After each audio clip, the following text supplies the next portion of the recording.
In this video, I'll show you how to fade a video in and out in Adobe Premiere Pro. There are two ways to do this. First, select your clip in the timeline and go to the Effect Controls panel.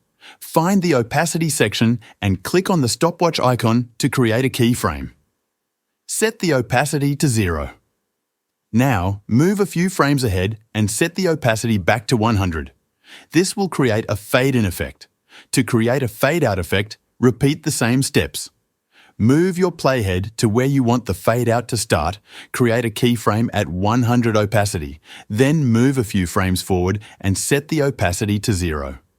To make the animation smoother, select the first two keyframes, right-click and choose Ease In. Then select the last two keyframes, right-click and choose Ease Out.